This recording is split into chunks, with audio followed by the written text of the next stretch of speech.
CC Rádio, a rádio oficial de quem investe. Bom, da minha parte eu vou te interessar Braskem, é a pergunta do meu parceiro Bruno Calcanho. E o Diego Kerber endereça qual papel, Diego?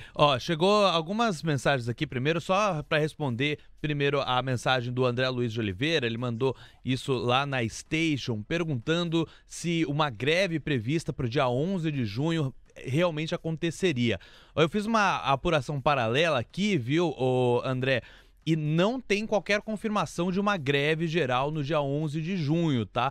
Tudo que eu encontrei até agora diz que é boato, que é falso, tá? Então, tomem cuidado com esse tipo de informação, sempre chequem aí na internet, tem várias agências de checagem que fazem esse trabalho de forma excepcional. Então aí, dá o recado pro André, um abraço para ele. A pergunta que chegou aqui, chegou a mais perguntas agora que abriu, digamos assim, o mercado à vista, né, Gui? Mas a primeira pergunta que eu vou endereçar para você, e eu vou separar as outras para ao longo dos próximos minutos da nossa cobertura, o Alexei Pablo, ele pergunta sobre Ânima, ele fala, dá-lhe Ânima! Ânima, gigante, eu vou começar por ela, inclusive, tá? Ânima, ela tá tendo uma correção na data de hoje, mas muito puxado também pelo movimento que foi lá buscar as suas grandes resistências, assim como uma Magazine Luiza, que muda em nada, pessoal, o alvo lá do 508, 518, o que muda é o timing, né? O tempo que a gente detém ainda para poder chegar nesses alvos. Ânima tem os R$3 e R$3,23, R$3,30, esses são os alvos que Ânima podem estar contemplando quem é investidor da companhia. A Ânima subiu numa linha reta e já foi dar um beijinho lá na proximidade dos R$3. E aí dá uma cansada, é natural que as empresas obtenham esse movimento de uma correção técnica. Porém, todavia, entretanto, quem está dentro do papel é só ir gerindo essa movimentação dos stops, né, para não deixar lucro no bolso, mas eu vejo que o papel lá para R$3,23, R$3,30 é o grande objetivo. Correções até R$2,50 é saudável, tá? Porque subiu numa velocidade muito grande. Então, de olho na Ânima, eu vejo que é uma baita de uma movimentação positiva para o investidor. Klabin, pessoal, está sendo contaminado pelo setor, mas Klabin distorceu e demais da conta depois que saiu os fatos relevantes da sua venda da sua participação. Então, é muito importante a gente entender nesse cenário, nesse range de preço, que apesar dela subir, ela encontra-se esse patamar de uma congestão muito grande. Então, é o desenho técnico incrível que a gente fala assim, putz, tem espaço para subir mais? Talvez até tenha, mas eu acho que 22,56 até os 23 é só venda, é só contabilidade de lucro. Ninguém quer permanecer mais posicionado na companhia Klabin nessa faixa de preço. Temos uma virada na dinâmica, Gui. O Ibovespa acaba de tocar o terreno positivo. O Ibov está na máxima intradiária, sobe 0,12% a 110.344 pontos. E as notícias não param por aí. A moeda americana está praticamente na mínima intradiária, toca R$ 4,980. Um avanço que já chegou a ser de 0,50 é agora de apenas 0,09%. A virada do dólar, na qual você apostava, parece estar encorpando. E a curva de juros está próxima da estabilidade. Levíssimos pedidos de prêmio. Nós temos cerca de 1 ponto base e meio a mais nos prêmios. Nós estamos monitorando em paralelo o repórter Caio Melo, uma entrevista que está sendo, neste momento, endereçada à Globo News por parte de Cláudio Cajado, relator do arcabouço fiscal. Vamos ver se esta melhora que nós estamos vendo na precificação dos ativos passa por eventuais declarações dele. O Caio já está de olho em paralelo. O fato é que o Ibov dobra a aposta. Subia a 0,10, agora sobe 0,20. 110.425 pontos. Vamos já passear pela composição do índice para entender o que é que está ajudando. O dólar acaba de renovar a mínima. Estamos próximos de uma virada.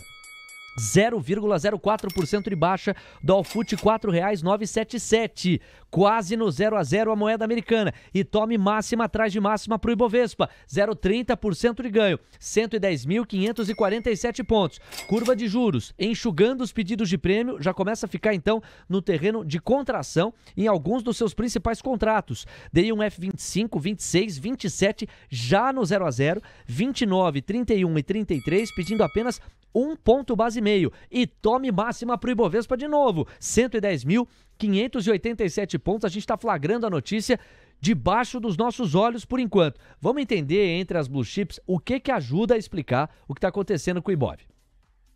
Estão caindo apenas os papéis Ambev, CSN, Magalu e Minas e Vale. e numa proporção menor do que de outrora. Vale, que chegou a cair 1,6, cai agora só 0,9. Uzi Minas está caindo 0,60. Magalu recuando 1,58, o peso no índice é bastante tímido e a subida de ontem de mais de 3% torna essa queda bastante suavizada. CSN recuando 0,90% e temos Ambev recuando 0,48%. Todos os outros papéis estão avançando.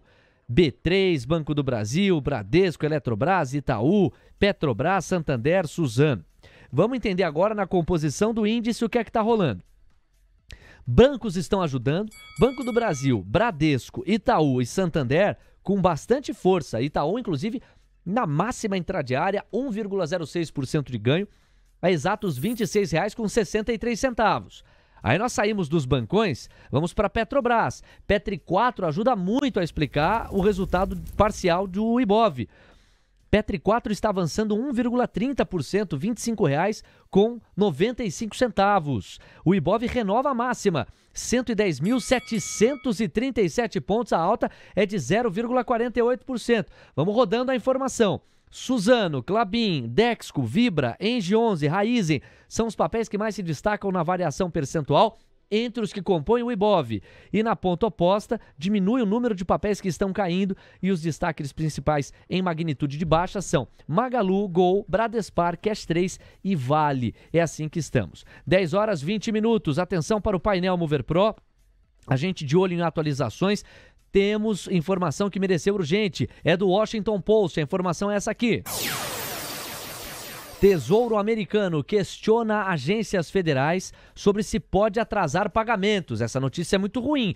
É o Tesouro americano dando um passo além no que até prova em contrário é jogo de cena para resolver o impasse da dívida americana e formalmente questionando agências federais sobre se pode atrasar pagamentos. Como quem diz, como não teve desfecho ainda sobre o teto da dívida americana, eu tô sem recurso para honrar os pagamentos. Tudo bem aí, agências federais?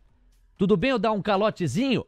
É a nova peça que nós temos para esse filme do, por enquanto, iminente calote da dívida dos Estados Unidos. Vamos à repercussão imediata nos indicadores do pré-mercado americano. Faltam 9 minutos para a abertura do à vista. Em teoria, condições normais de temperatura e trade, isso aqui leva para baixo os principais ativos dos Estados Unidos. É o que temos? Exatamente, é o que se confirma, viu, Léo? Deu uma acentuada na queda, principalmente no Dow Jones, que agora está caindo 0,32% no pré-mercado. O S&P futuro agora cai 0,38% e o Nasdaq futuro vai afundando um pouquinho mais, 0,48% agora é o recuo, essa piora na situação do Nasdaq. Vamos falar também dos títulos da dívida americana. Os yields de 10 anos estão agora pedindo 2 pontos base e meio a mais de prêmio, rendendo ao ano para o investidor 3,74%, enquanto os yields de 2 anos estão estressando 5 pontos base e meio para 4,37% de rendimento anualizado. Houve também alguma mudança lá nas commodities, mais especificamente no petróleo, tá? O Brent agora está subindo 0,86%, arrefeceu um pouco do fôlego de alta, agora o barril está cotado a $76,64. O WTI, por sua vez, vai avançando 1,03% aos $72,78, enquanto lá em Dalian,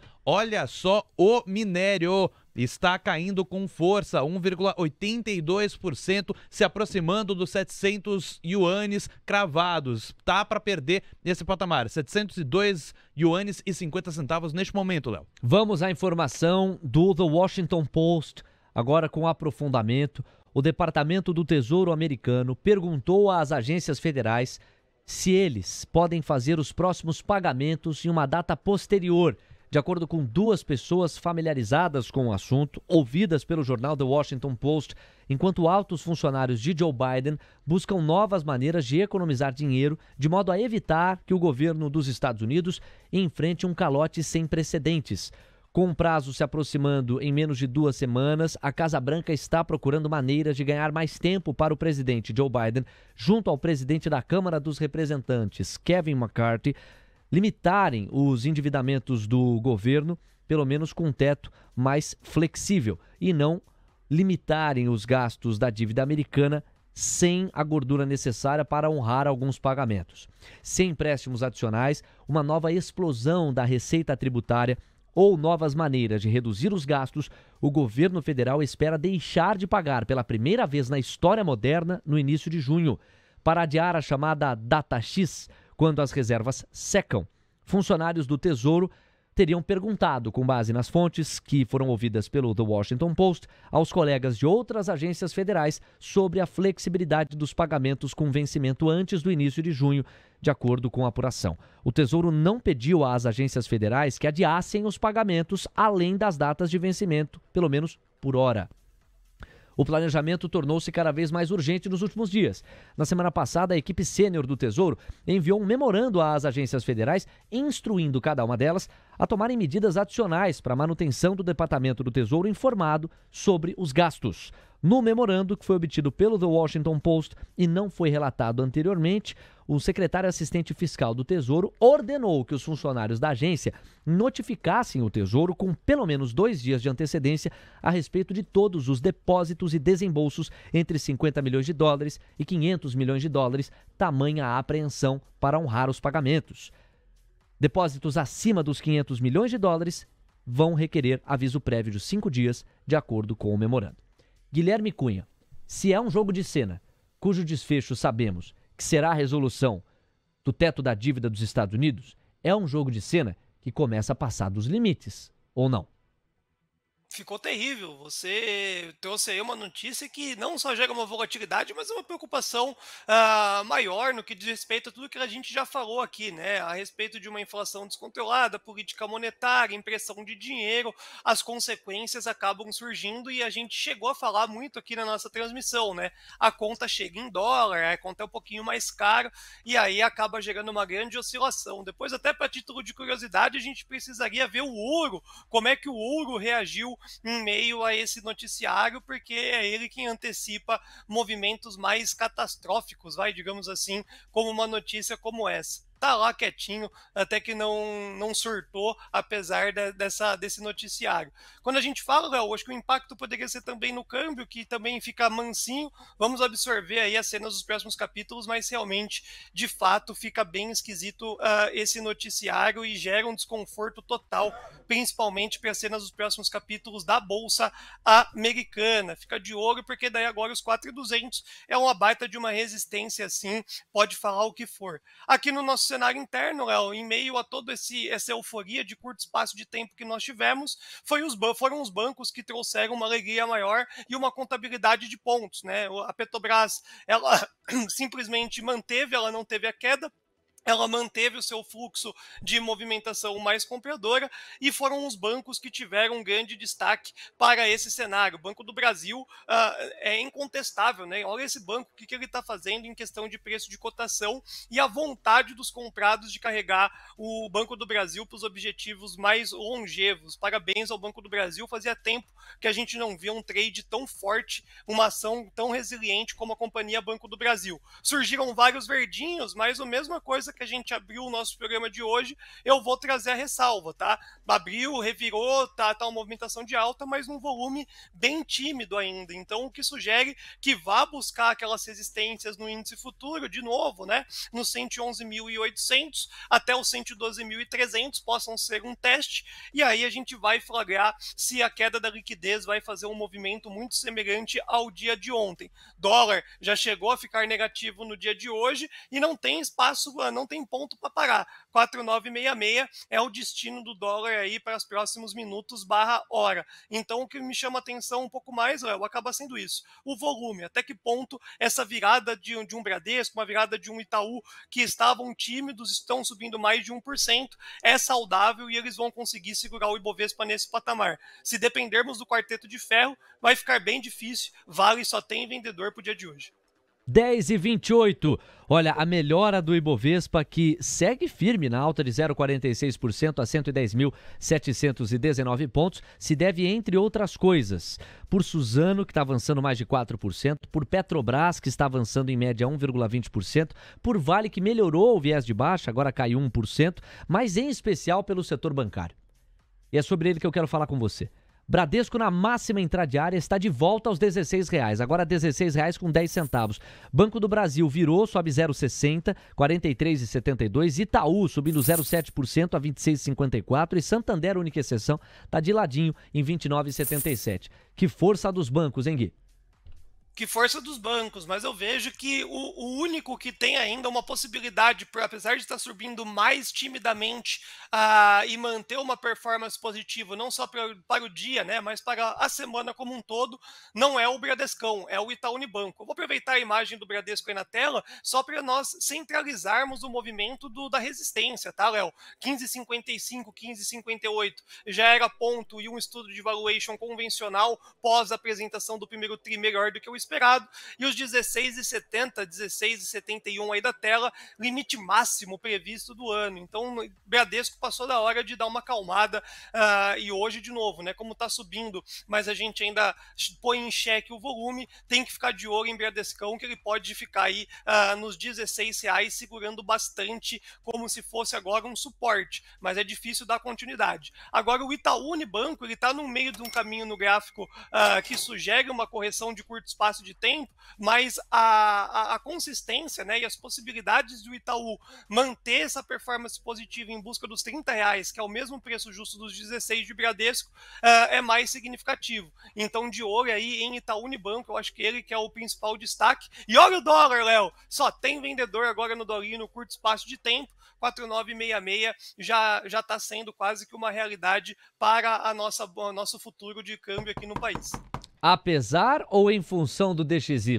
É o que o Diego conta. Me parece que é apesar, porque o DXY continua sugerindo força do dólar em relação às outras moedas. O Diego já aproveita e abre o mercado à vista nos Estados Unidos. Na sequência tem recado da Sencom e Caio Melo já está de volta aos microfones com os destaques do À Vista. A melhor cobertura tá aqui na TC Rádio, pois não, Diego? Vamos lá então, Léo, porque o DXY segue estressado, vai subindo ainda 0,28%, se mantém acima dos 103,52 pontos. Vou aproveitar para trazer o índice VIX, porque também está estressado, está subindo 3,90%, já se aproximando dos 18 pontos, agora está em 17,87 pontos. Vamos aproveitar então para abrir o mercado americano, que vai seguindo a mesma tendência que a gente via no pré-mercado, tá? O Dow Jones abriu em queda de 0,47% aos 33.126 pontos, o S&P 500 recua 0,47% aos 4.172 pontos, enquanto o índice Nasdaq vai caindo mais ou menos na mesma toada, 0,49% de recuo aos 12.658 pontos, nada de novo sob o sol nesse aspecto. No caso dos yields de 10 anos, eles agora estão subindo 2 pontos base, rendendo ao ano para o investidor 3,73% neste momento, enquanto os yields de 2 anos vão estressando 4 pontos base para 4,36% de rendimento anualizado, Léo. E a notícia tá no VIX. Como é que tá o VIX? O VIX agora tá subindo 5%, Léo. 5,23%, o índice VIX está de volta à faixa dos 18 pontos. Se liga nesse recado da Sencom para você, são 10h31, na sequência Caio Melo passeia pelos destaques corporativos e nós vamos falar muito dessa novela americana. Ó, de coração, eu me coloco no lugar de quem está nos acompanhando e diz assim, imagina, vocês realmente acham que os Estados Unidos vão dar um calote na dívida? Não, honestamente, eu acho que não. Mas que começa a fazer preço, um jogo de cena que está indo para uma extensão maior do que muitos analistas projetavam, começa. 10h32. Declare os seus investimentos em apenas 4 passos. Sem usar planilhas, sem fazer contas e pagando menos de R$1 por dia. Acesse sencom.com.br e conheça a nossa calculadora. Caio Melo de volta aos microfones do seu Expresso da Manhã para reforçar as questões relacionadas à gripe aviária e o impacto direto nas companhias BRF e JBS. A agricultura declarou emergência. Nós trouxemos mais cedo, antes do mercado à vista, reforçamos agora e cruzamos com a cotação de momento dos papéis.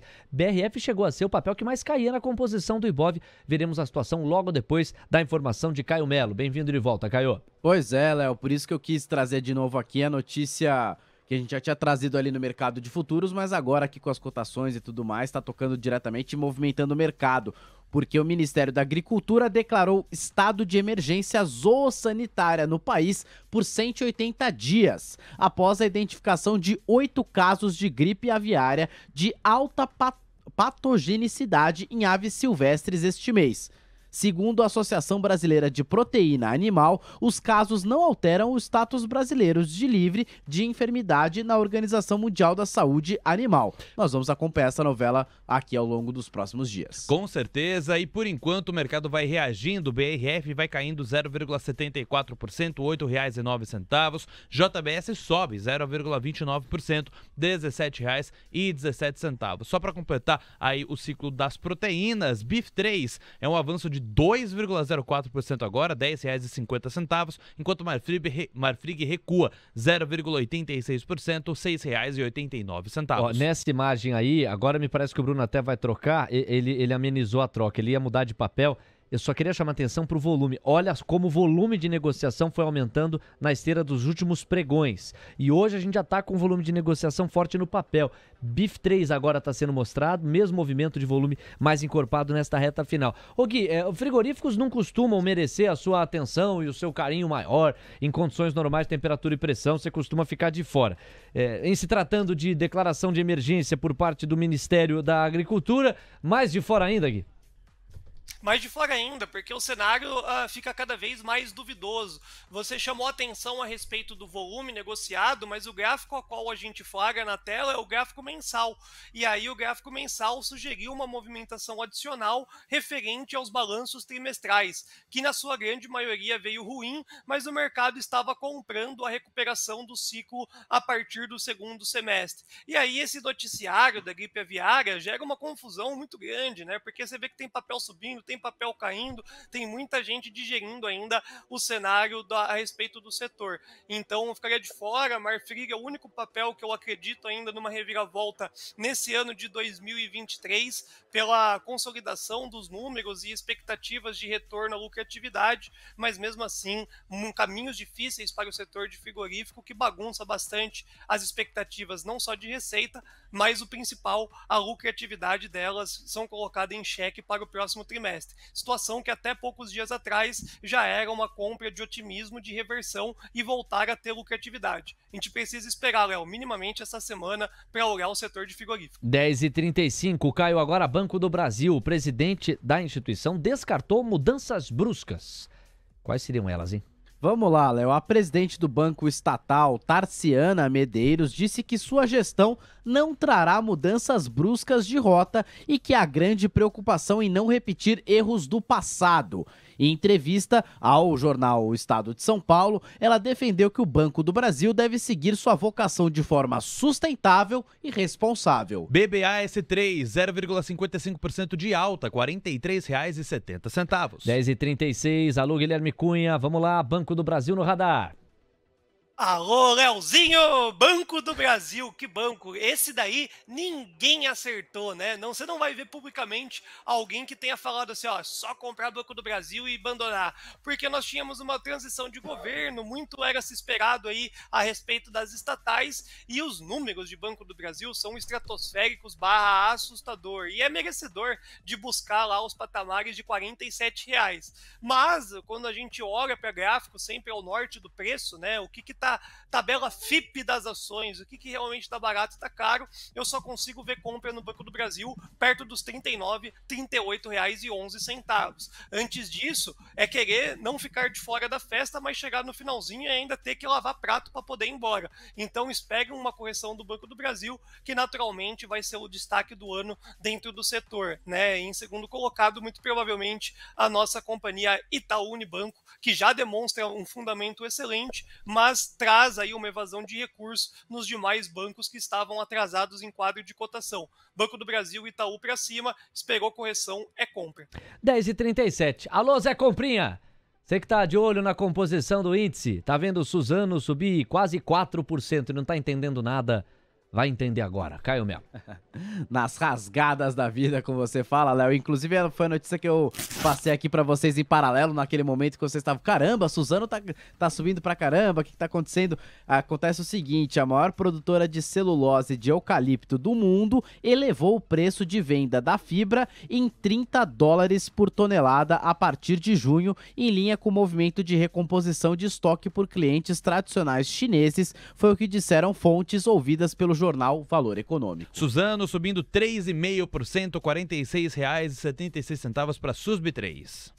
Bom, meu caro Gui, como é que tá o setor de celulose na sua percepção? Antes, só um complemento que eu acho que é bem educativo, inclusive. Se você, ninguém falaria para encarteirar Banco do Brasil e esperar. É claro que você está assumindo a prerrogativa de um cara mais grafista, da perspectiva do trader. O fundamentalista, muitas vezes, fala, encarteira, senta em cima e espera os próximos 5 anos. Tô dizendo isso porque o Lucas Gamer, ele até colocou, gente, mas pera lá, o Barsi sempre falou para manter BBAS3 em carteira. Mas sem dúvida, né?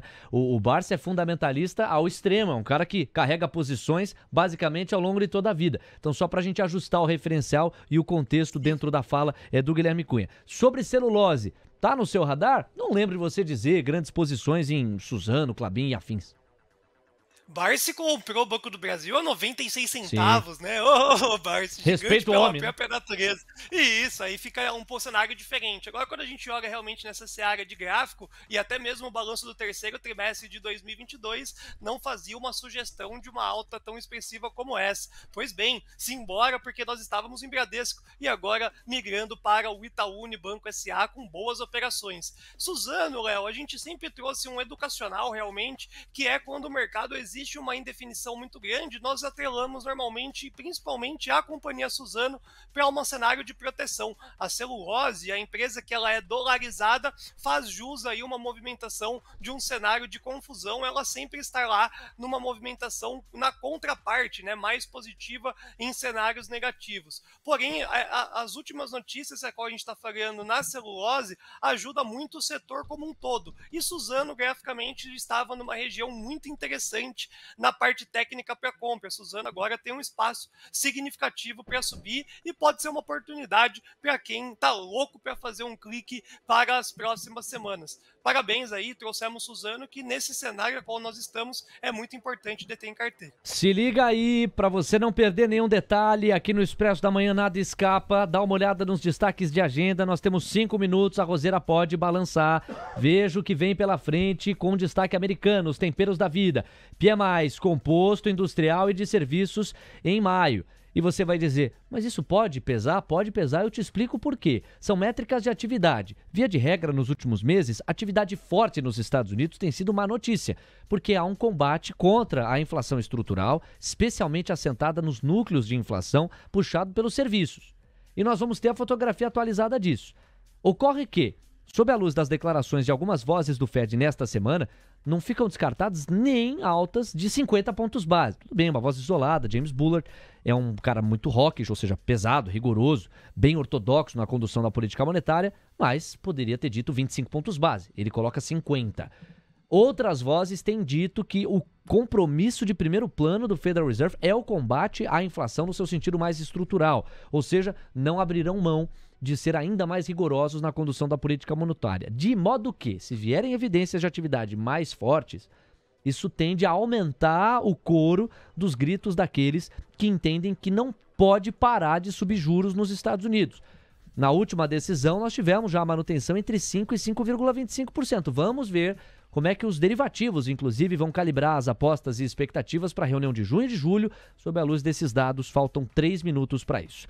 Bom, deixa eu antes liberar o nosso Caio, que tem mais 2 destaques aqui. O primeiro diz respeito ao governo de Minas, que quer privatizar a Copasa em 6 meses. Pois não, Caio? É isso, Léo. O secretário de Desenvolvimento Econômico de Minas Gerais, Fernando Passalio, disse ao Valor Econômico que o governo de Minas Gerais prevê levar o projeto de privatização da Companhia de Saneamento à Assembleia Legislativa do Estado em 6 meses. Vamos então para a cotação de Copasa, CSMG 3, 0,15% de queda, R$19,78. 10h42, Gui, no pique, Copasa pra galera. Copasa, Léo, apesar de estarmos flagrando aí um quadro de cotação numa seara negativa, é um baita de um papel que já subiu bastante. Esse noticiário traz em evidência uma movimentação de compra para prazos maiores. A gente já flagrou qual que é o comportamento dos ativos que traz esse cenário de privatização, né? Então fiquem de olho aí, Copasa pode ser um destaque para prazos mais elevados. Ai meu Deus, Léo, daqui a pouco tem o PMI, pode não acontecer nada, mas se vier distorcido, Copasa sobe, depois cai Banco do Brasil. Ixi, meu Deus do céu. Cuidado, operador. PMI daqui a pouquinho. 10h43. Faltam 2 minutos para isso e a expectativa da nossa cobertura. O Caio se despede falando de oi. Olha, que prejuízo líquido. Vai dar um frio na espinha só de ler.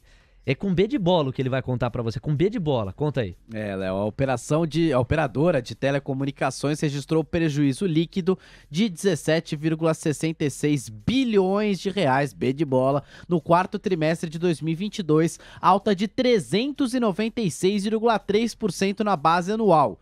O resultado foi atribuído ao impairment de ativos devido à queda nas receitas de telefonia fixa, associado a elevadas despesas, baixa no saldo de contas a receber e provisão relacionada ao contrato de capacidade de satélites. Neste momento, o IBR3 cai 0,90%, R$ 1,10. 10h44, Guilherme Cunha já falou sobre Oi mais cedo aqui no nosso programa, o mesmo fez o Corleta. Bom, é o seguinte, nós temos um recado, né? Antes dos PMIs, nós temos um recado, porque Vinícius Custódio, que você já conhece do Mover Voices, tem um convite mais do que especial para trazer para você. Vem aí um novo programa, um novo podcast, Olá Investidor. Novidade chegando, pessoal. Bora gravar? Olá Investidor é o podcast que trata dos assuntos mais debatidos no Brasil em uma conversa clara e direta. O nosso leque é amplo. A gente fala do mercado financeiro à política, passando por esportes e entretenimento, com os convidados que você precisa conhecer nos 60 minutos mais valiosos da sua semana. Eu sou Vinícius Custódio e eu te espero toda terça-feira às 6h30 da tarde pra gente trocar uma ideia. Pra não perder nada, nunca, faz o seguinte, se inscreve aí no nosso canal do YouTube, ativa o sininho pra receber todas as notificações e vamos juntos nessa!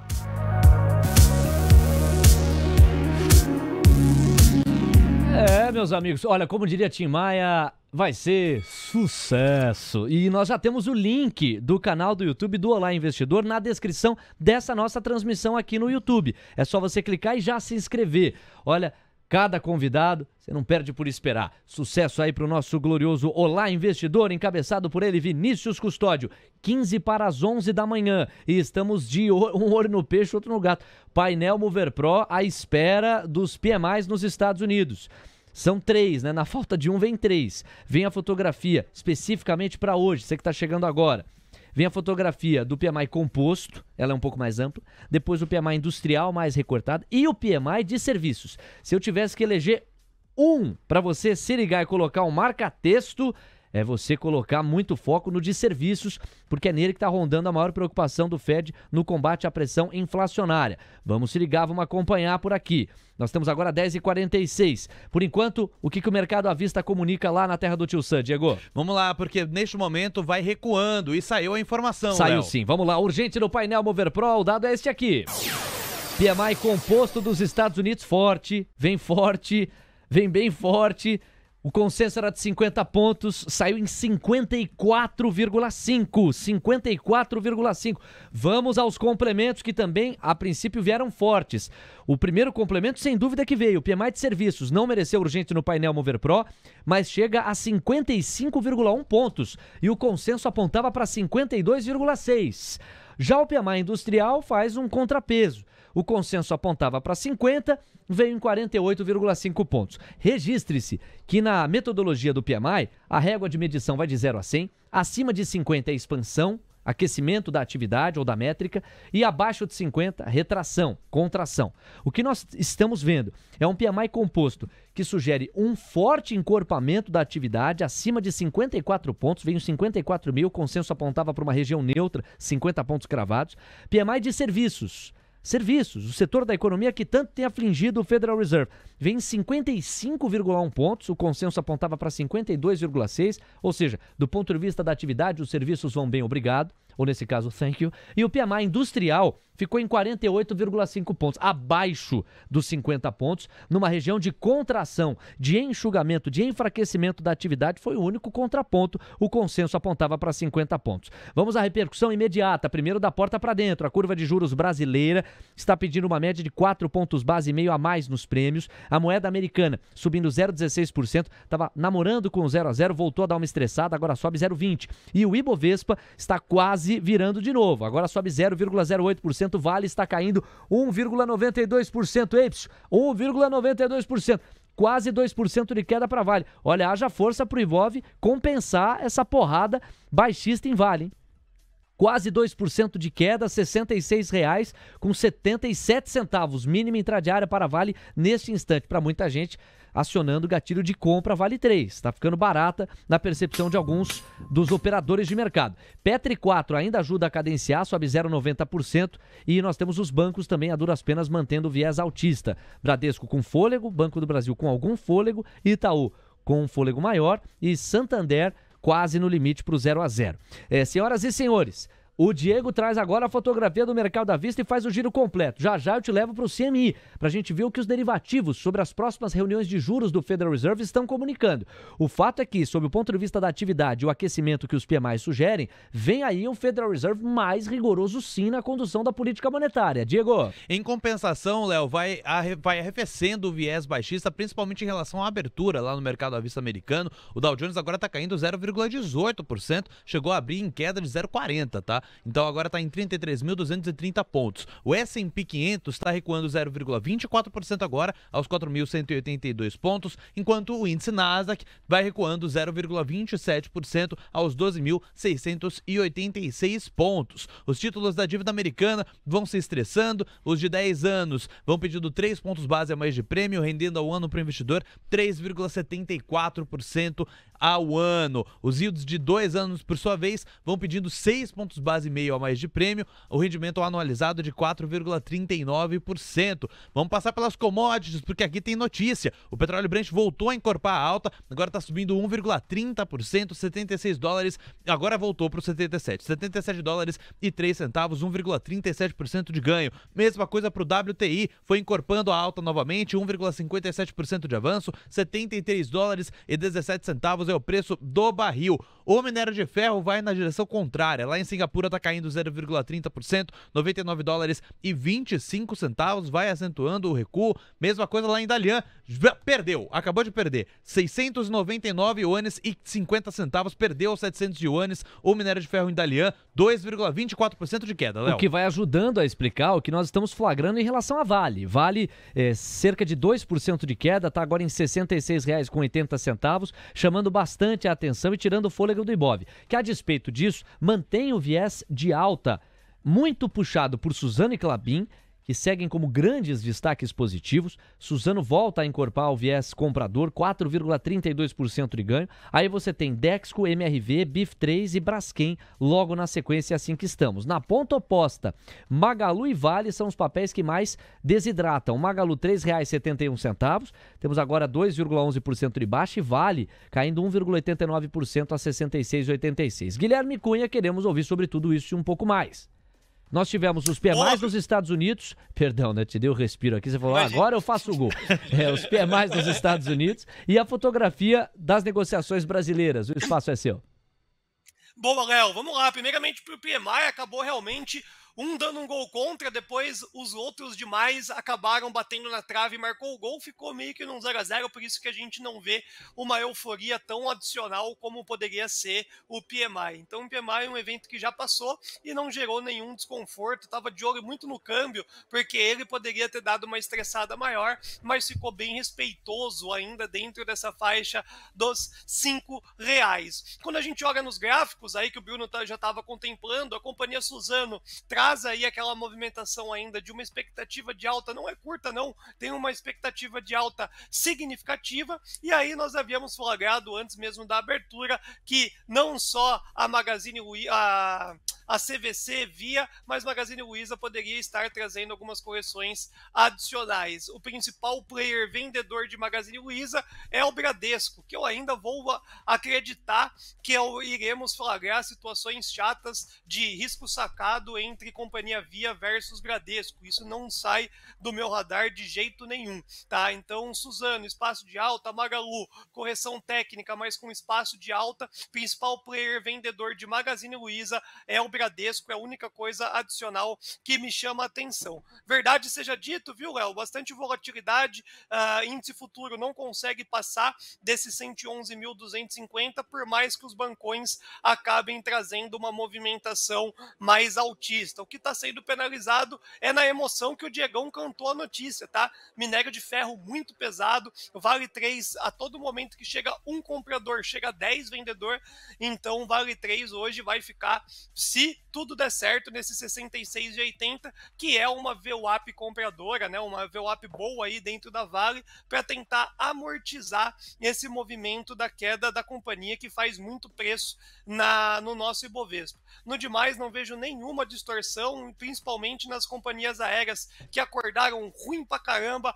A Azul já está positivo e não tá nem aí para os analistas, não tá nem aí para ninguém. A Azul sobe mais 1% depois de uma paulada gigantesca na data de ontem. Parabéns mais uma vez para as companhias aéreas que a gente vem defendendo aqui há um bom tempo. No demais, Léo, é volume que falta e Tenda. Tenda é a melhor empresa da Bolsa de Valores. Quem falar alguma coisa diferente disso é clubista. Olha que maluquice, cara. Põe o gráfico de Tenda aí, Brunão. Só para nossa audiência entender o que a gente está falando. Tem alta mais bonita e mais consistência do que essa? Ei, Léozinho, tem de 3. Nunca duvidamos. Boa, Gui. Tem de 3 aí pra galera. Olha só esse gráfico. Realmente tá uma pernada bonita aí nos últimos dias, hein, ô Gui. Agora, você estava falando de Vale, né? Vale está em R$ 66,93. Os cabelos estão tremendo de medo aí, ô Gui? Ou você ainda tá tranquilo? Paz, viu? Paz. Já tive muito mais medos aí dentro da bolsa do que Vale 3 nesse contexto. Então, nossa, Vale 3 tá num desenho técnico perfeito, né? Não foge da regra do game. Eu fico preocupado se perder de fato 66,80, 65,80. Aí fica feio, porque daí os próximos suportes a minha capilaridade começa a ser colocada em xeque e o meu dinheiro também, né? Mas até o presente momento, tranquilidade pura. Já fizemos parcial e vamos voltar hoje nessa faixa dos 66,80. Não tem nada mais tranquilo do que comprador de Vale 3. Teria preocupado se eu tivesse comprado o 3R Petroleum perto de resistência, né? Tem algumas coisas, Oi BR3, e saísse uma matéria dessa de prejuízo de 17 bilhão, aí sim eu ficaria bem preocupado. Agora em Vale 3, Diegão, café com arroz, arroz com feijão, café com açúcar, sei lá qual que é o ditado, é só curtir. Boa, boa, Gui. Ó, chegou aqui mais algumas perguntas da nossa audiência, na Station, Rafael Sampaio perguntando de açaí.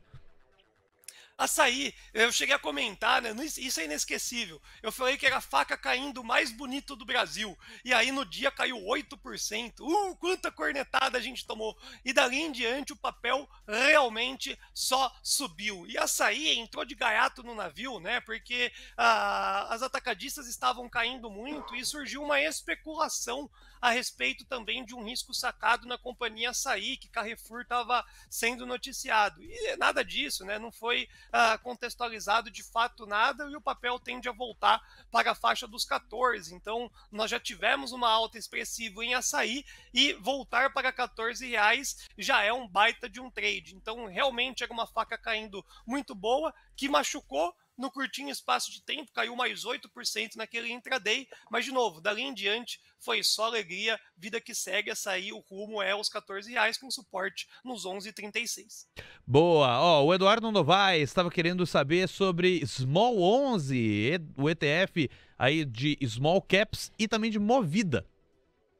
Boa, primeiramente Small 11, né? Tem muita gente tentando achar o topo da Small 11, mas, putz, é meio complicado a gente falar desse movimento, porque nós estamos numa plena contextualização de uma queda de taxa de juros que vai puxar a ETF lá para a lua. Então tem que tomar muito cuidado aí. Small 11 não tem parada clara, né? Obviamente o gráfico vai demonstrar preço para nós, o 109 até o 111, é um vazio no gráfico até lá, então pode subir 10% numa velocidade muito grande ainda a Small 11, principalmente com qualquer tipo de aceno a respeito de uma queda de taxa de juros de um formato mais antecipado. Toma cuidado aí, pessoal, no short de Small 11, principalmente para quem não tem o macete, né, como é que funciona essa movimentação, porque pode vir a machucar bastante. Agora, para quem quer comprar, aí precisa pacientemente esperar pelo menos metade desse movimento, voltar mais para perto dos R$92 para poder fazer uma uma sugestão de compra para prazos maiores. A ETF Small 11 pode surgir oportunidades significativas para o operador que está deslumbrando prazos maiores. Aí era Small 11, que mais, Diegão? Movida. Movida é uma empresa que também, nossa, a queda de juros em Movida faz um cenário muito positivo. A aquisição do principal ativo da companhia reduz significativamente, dizendo que melhora as margens. Movida apresentou um balanço morno, mas o papel subiu muito, né, nessa expectativa na esteira de uma queda de taxa de juros. Agora já está muito mais perto de uma resistência, de uma trava, do que de uma movimentação compradora. Cuidado, tá? Ao invadir o preço de R$12, Movida tem espaço de voltar na cara, mais R$3 lá na faixa dos R$9, que é um ponto de entrada de alto risco. Então Movida é legal para o segundo semestre, mas tem que esperar as quedas, porque senão vai comprar topo, vai comprar para perder dinheiro, e isso é muito triste. Esse é o Guilherme Cunha, vem na coreografia, viu, Guizinho? Para a pergunta do Pedro Henrique Reuter. Léo, dúvida pro Gui. Queria aproveitar o dia para aumentar a mão em Vale 3, no pique, correndo. Ele teria uma sugestão de ativo para short ou financiamento? Costumo vender Bova 11, mas Vale puxa muito e vai acabar subindo junto. Eu vou repetir aqui, é uma pergunta bem legal, né? Ele diz, dúvida pro Gui. Né? Queria aproveitar o dia para aumentar a mão em Vale, ele quer comprar Vale. O Gui teria uma sugestão de ativo para shortear? Costumo vender Bova 11, mas como Vale puxa o índice Bovespa, vai acabar subindo junto. Basicamente, ele quer fazer uma proteção, hedge. Queremos te ouvir. Ele tá confiando, mas não tá confiando, né? Ele entendeu o que a gente quer dizer, mas ele tá com medo. Bora, meu querido. Primeira parte da pergunta. Com a aquisição de Vale 3 é nesse range de preço, né? 66,80, perto dessa VWAP, você tem a evasão aí de toda essa estrutura de preço até os 64,32. Então, toda essa faixa de preço faz uma sugestão de compra. Mas e se o minério não andar, se tudo der errado e etc., eu preciso ter uma proteção. Infelizmente, a estrutura a qual o nosso próprio ouvinte desenhou é a mais inteligente, é o Bova 11. Não tem como fugir disso. Então, talvez contextualizar uma proporção menor, né, fazer uma primeira entrada em Bova 11 e já deixar uma outra entrada aqui a 2, 3% para cima, pode fazer uma situação mais inteligente. Mas quando, meu amigo, olha, fala para mim, você, meu querido ouvinte, ou você, Léo Levati, quando o Bruno coloca a setinha ou o chapéuzinho no gráfico, você já viu o preço não obedecer? É difícil demais da conta. Então, o chapéuzinho, então, é o que mais dá perigo no preço. Então, vida que segue, a aquisição de Vale 3 é inteligente, a proteção em Bova 11 dividido em 2 entradas funciona legal. Boa, Gui. Olha, um complemento que eu deixei apregoado aqui para todos é o seguinte. Sob a luz do que a gente trouxe mais cedo, dessas preocupações a respeito da dívida americana, que a gente ainda vai repercutir muito, porque ainda hoje você vai curtir aqui Jefferson Latos, Moisés Beida, Omar Ajami e o glorioso Jorge, que fala bastante sobre Bitcoin, Souto, né? O Jorge Souto fala sobre criptoativos. Ele vai falar muito de macroeconomia e dívida dos Estados Unidos. Sob a luz disso e os PMIs, eu disse que ficaria de olho nos derivativos lá do CME. É ou não é, Gui? Sempre importante para a gente ver o termômetro do mercado para as próximas decisões de juros. O que está acontecendo? Quase 30% das projeções apontando para uma alta de 25 pontos base.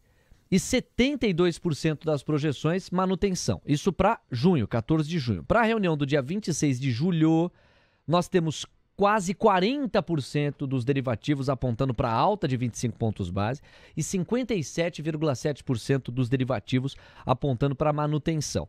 Em alguma medida está encorpando a aposta de que vem aí mais 25 pontos base. Eu quero te ouvir sobre isso e já quero que você emende com o que o painel Mover Pro, enquanto a gente ilustra exatamente as projeções, aí a gente está falando da tabela que toma por base a próxima decisão de juros no dia 14 de junho. Bom, e aí eu queria que você emendasse, Gui, com o destaque do painel Mover Pro. Nós vínhamos ilustrando aqui a importância de saber o comportamento das vendas de casas novas nos Estados Unidos. Acabou de ser divulgado, mereceu urgente no painel Mover Pro. A informação é essa aqui. Vendas de casas novas lá nos Estados Unidos atingem 683 mil em abril. O consenso apontava para 665 mil, mais vendas do que se imaginava. Em complemento, sondagem industrial Fed de Richmond ficou com menos 15 pontos em maio. O dado anterior havia sido de menos 8, ou seja, uma dobra de aposta em sentido negativo para a sondagem industrial divulgada pelo Fed de Richmond. Gui, espaço é seu, mais Estados Unidos pra galera.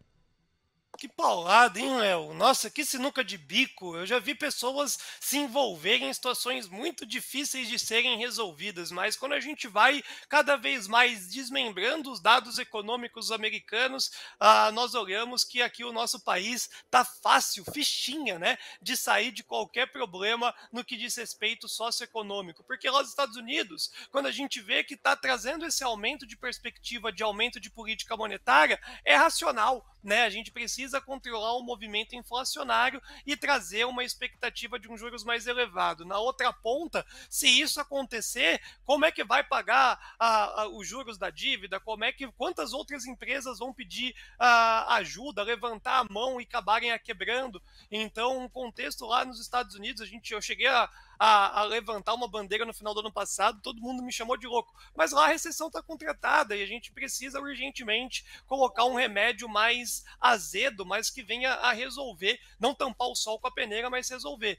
Como é feito isso? Não sou o presidente do Banco Central, mas eu vejo que o Powell começou a barrigar, e isso vai acabar trazendo, a partir de hoje, inclusive, uma intensificação no noticiário americano, e as bolsas de lá tendem sim a estar sofrendo uma pressão mais vendedora. Então eu já ouvi bastante aqui na transmissão, né? Não aposte contra os Estados Unidos, nunca ganhei dinheiro vendendo bolsa nos Estados Unidos, porque não estava nessa situação, né? Não era essa sinuca de bico tão difícil de sair. Vejo com maus olhos, na verdade, Léo, esse cenário. Não tenho o que fazer por lá, questão de tempo para poder dar uma zedada raiz nos Estados Unidos da América. TC Rádio, a rádio oficial de quem investe.